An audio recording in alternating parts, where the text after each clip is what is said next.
जब हम ये शब्द बोलते हैं तो हमें व्रत, उपवास, किसी देव का जन्मदिन, इस प्रकार हमें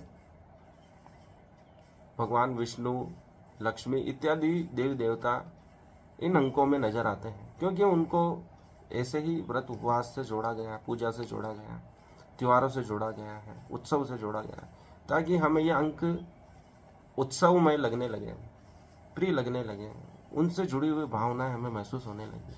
जब भी हम ये शब्द बोलते हैं 11, 12, 14, तो हमें एक भक्ति भाव उमड़ आता है हम में।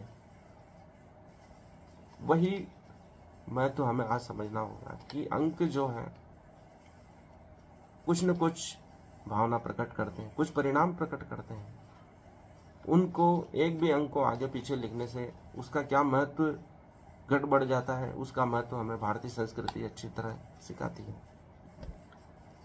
इसी प्रकार हम शुक्ल पक्ष, कृष्ण पक्ष आदि नक्षत्र, ग्रह नक्षत्र, नवग्रह इत्यादि का हम महत्व समझ सकते हैं। जैसे कि एकम का अर्थ है कि जीव और आत्मा एक ही है। शुद्ध सब कुछ एकम का अर्थ है कि प्रथमतया परमात्मा ही मौजूद था। उसके बाद बीज अर्थात 2 अंक जीव और आत्मा का निर्माण हुआ, लेकिन वे दोनों एक ही हैं। तीज का अर्थ है कि त्रिदेव, त्रिदेवी। इस प्रकार हर अंक से हमें सृष्टि निर्माण की जानकारी मिलती है। एकम का अर्थ है कि यह सृष्टि का नियंता एक ही है, लेकिन उसने अपना आप को 2 करना स्वीकार किया, जिससे जीव आत्मा का जन्म हुआ।